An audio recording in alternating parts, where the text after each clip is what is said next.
In Spain, wine can cost less than water.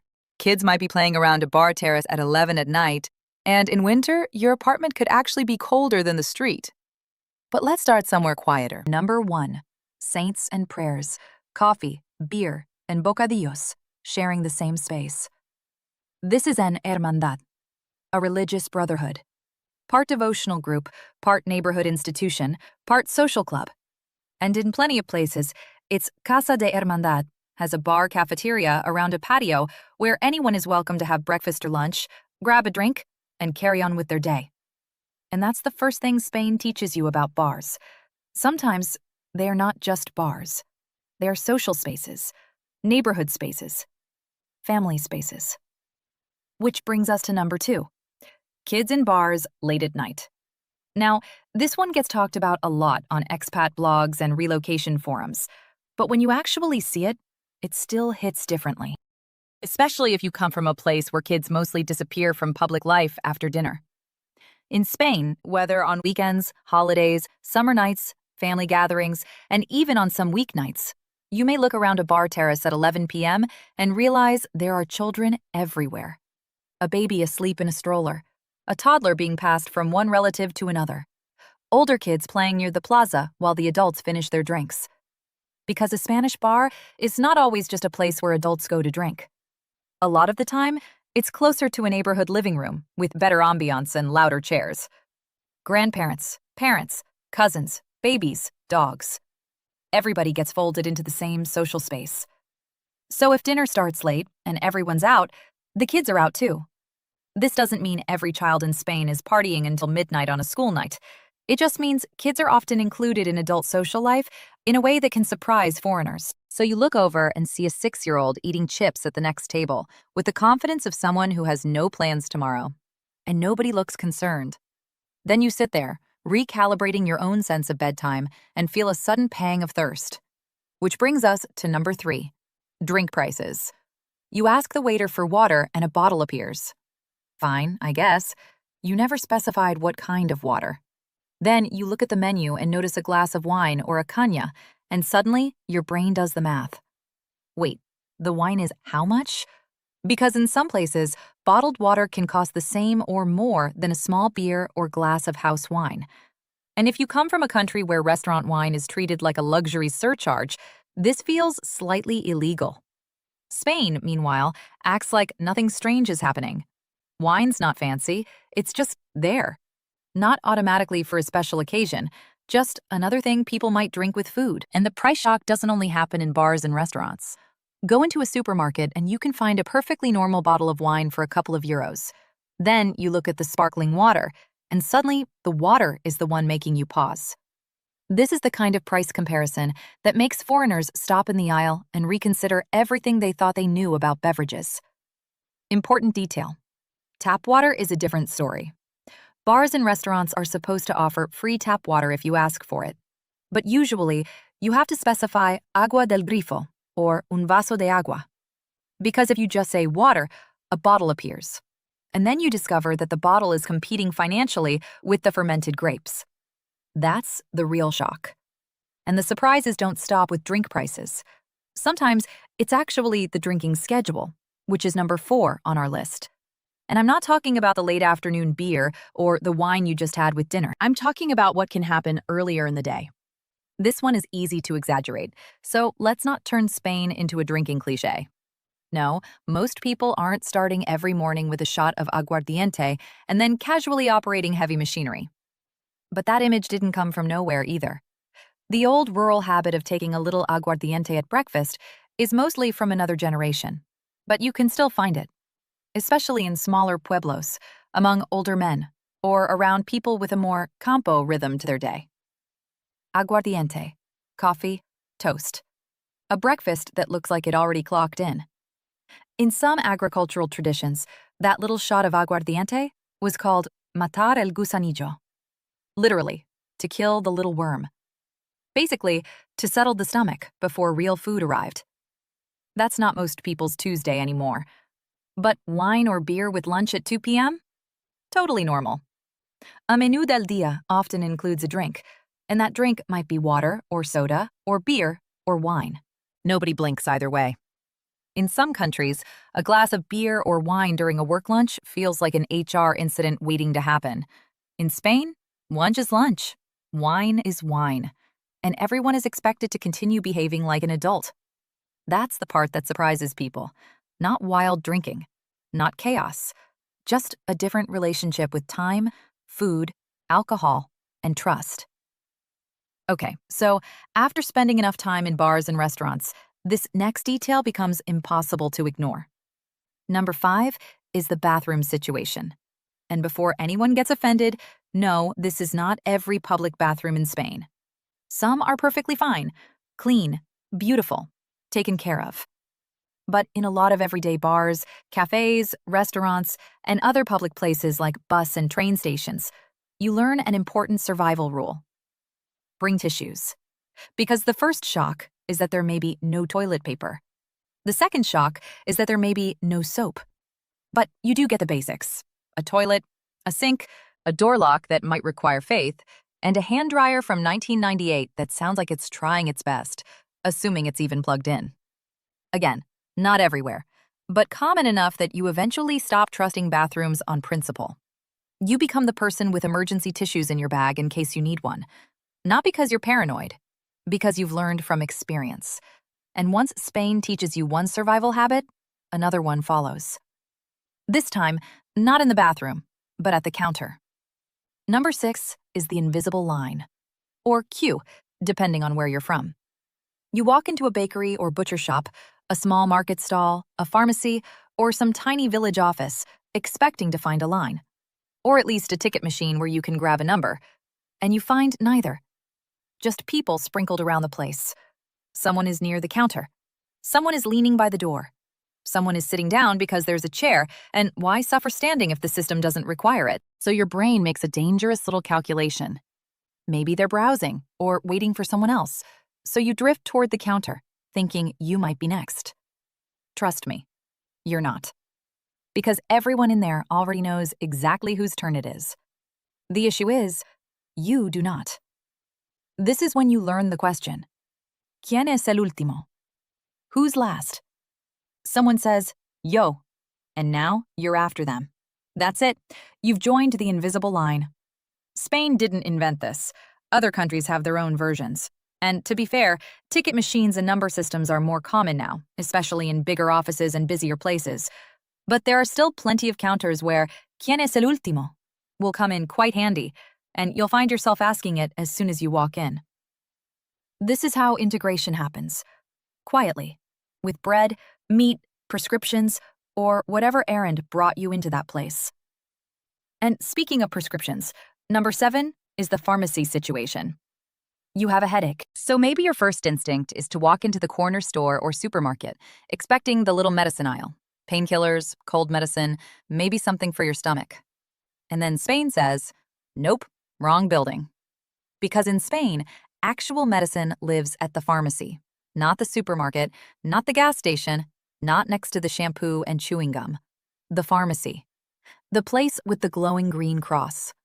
And once you start noticing it, you see it everywhere.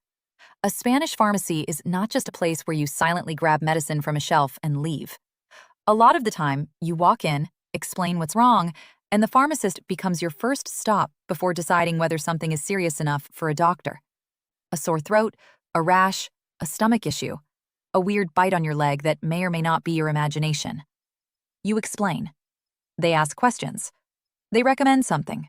They tell you how to take it, and sometimes they tell you, no, you need to see a doctor. It can feel oddly personal if you're used to treating pharmacies like a self-checkout zone with cough syrup. There's also the after-hours system. If your usual pharmacy is closed, there may be a sign telling you which Farmacia de Guardia is open. And you'll find yourself reading a little paper in a dark pharmacy window, like it contains the secret map to ibuprofen. It's one of those things that makes Spain feel both old-fashioned and extremely practical at the same time. The pharmacy is not just a shop. It's part store, part medical checkpoint. And if you live here long enough, you develop a strange emotional relationship with the glowing green cross. Because when you need it, you really need it. And somewhere nearby, there is usually one on duty. And once you start noticing the pharmacy signs, you start noticing something else on Spanish streets too. Not at eye level. Higher. Number 8 is laundry on balconies. If you come from a place where laundry is supposed to disappear into a dryer, a basement laundry room, or some hidden corner of the house, Spain can feel very public about clean clothes. You look up, underwear hanging from a balcony, towels drying over a railing, jeans clipped to a line outside someone's window. A whole family's laundry moving gently in the breeze, like the building decided to air its personal life. And sometimes, this is happening on the prettiest street in town. Old balconies, beautiful facades, a church tower in the background, and someone's socks right there in the shot. At first glance, it can feel strangely intimate, like, should I be seeing this? But in Spain, this is normal. Especially in the south, a dryer often isn't part of the setup. The sun is right there. The air is right there. Electricity is expensive. A balcony, rooftop, interior patio, or little outdoor line does the job perfectly well. So laundry becomes part of the landscape, above narrow streets, inside apartment courtyards, across balconies, next to plants, shutters, and the occasional neighbor pretending not to look at anyone else's sheets. The funny part is that something this normal can also be regulated. Barcelona has had a rule since 1999 against hanging laundry on facades that face directly onto public streets, with fines usually treated as minor sanctions, but able to go up to €750 in exceptional cases. But that opens a whole other debate, because plenty of people are working with small apartments, no dryer, expensive electricity, and very few better options. So the laundry stays. Practical, ordinary, and one of those tiny visual details that makes Spanish streets feel lived in. Not staged, not hidden. Just daily life, drying in public. Quick disclaimer for number 9. This one is a bit gross. If you're eating, emotionally delicate, or simply not in the mood for sidewalk hazards, feel free to skip to the next chapter. For everyone still here, look down. No, seriously, because Spain has a sidewalk lesson waiting for you. Dog poop. This is one of those topics where you have to be fair. Spain did not invent dog poop. Obviously, every country with dogs has this problem somewhere. Plenty of dog owners in Spain are responsible. Plenty of streets are clean, but plenty are not. Spain also has a lot of dogs. In fact, more than 9 million registered dogs, compared with around 6 million children under 14. And Spain is also one of Europe's most apartment-based countries, with about 2/3 of the population living in flats. So, for most dogs, the bathroom is not a backyard. It's the street. Which means, if you live here long enough, especially in certain neighborhoods, you learn to scan the sidewalk with the seriousness of someone crossing a minefield. You're walking along, admiring the balconies, the orange trees, the old buildings, the tiled facades. Then suddenly, your peaceful walk becomes a footwork exercise. Left. Right. Small jump. Regret. Because yes, there are bags. There are bins. There are signs, reminders, and rules. And in some cities, the official fines can be high. But enforcement is another story. Barcelona, for example, reportedly issued only 41 fines for dog excrement in 2022. 41. That's less a crackdown and more an official shrug. So before you know it, you stop walking like a tourist and start walking like a local. Eyes slightly down. Peripheral vision activated. One part of your brain enjoying the street, the other part running a silent hazard assessment. Because once you've stepped in it once, Spain teaches you a lesson you never forget. Beautiful streets, lovely weather, but watch your shoes. Okay, once you safely make it home, number 10 turns the sunshine reputation inside out. Cold flats in winter. This one gets talked about a lot in blogs too, but it still surprises people because Spain has such a strong sunshine reputation. Beaches, terraces, orange trees. In places like Andalusia, more than 300 days of sunshine a year. People eating outside in February like they're personally sponsored by vitamin D. So you assume winter indoors will be easy. Then you spend your first January night in a Spanish apartment and realize the building has other plans. Tile floors. Thin windows that may not fully close. No central heating. A tiny space heater working like it's been given an impossible mission. And somehow, the inside of the apartment feels colder than the street. Pro tip: it probably is.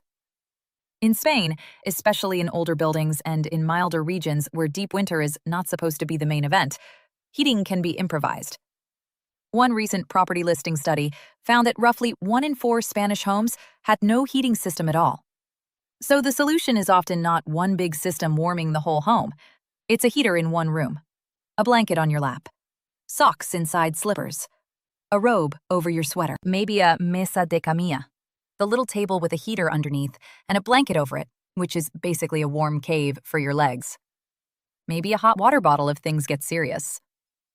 Part of the shock is also expectation. If you come from a culture where winter means retreating into a fully heated home, Spain can feel confusing. Because here, even in winter, life often keeps spilling outside. Cafes, terraces, plazas, family visits, errands. The home is still home, of course, but it may not be designed to feel like a sealed winter cocoon because you're not meant to spend most of your time indoors. Oh, and by the way, humidity makes the whole thing worse. That cold doesn't just sit in the air. It gets into the walls, the floors, the sheets, your soul, briefly. The culture shock is not that Spain can get cold.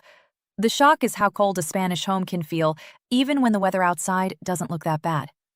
You check the forecast and think, this is fine. Then you touch the floor with your bare foot and immediately rethink every decision you've ever made. So winter in Spain teaches you something fast. Never underestimate the power of warm house slippers and a nice, thick robe. And after all that talk about the cold, let's end with something warmer. Number 11 is one of the most Spanish-feeling habits on this list. Sobremesa, the Spanish art of not rushing away from the table after a meal. Sobremesa is what happens after a meal is technically over, but nobody's acting like it is. Everyone's eaten, and the plates are mostly empty. Then the coffee arrives. Yes, often even after dinner, which, depending on where you're from, may already feel like a bold choice. Or if not coffee, there might be a chupito. Basically, a little after-meal shot. The waiter is not hovering over you with the bill like your chair has an expiration date. Assuming you're in a restaurant, of course. Nobody is stacking plates aggressively beside your elbow. Nobody is making you feel like you've committed a crime by continuing to exist at the table. People just stay. Talking, arguing lightly, repeating stories, checking in on each other. Eventually, someone says they should probably go, but nobody moves. And if you come from a culture where restaurants are about turnover, this can feel almost suspicious. Like, are we allowed to sit here this long? Yes, that's the point. Not every meal turns into a 3-course, 3-hour sobremesa. People work, have lives, and errands to run. But when it happens, it changes the whole rhythm of the day. The meal is not just fuel. The table is not just furniture.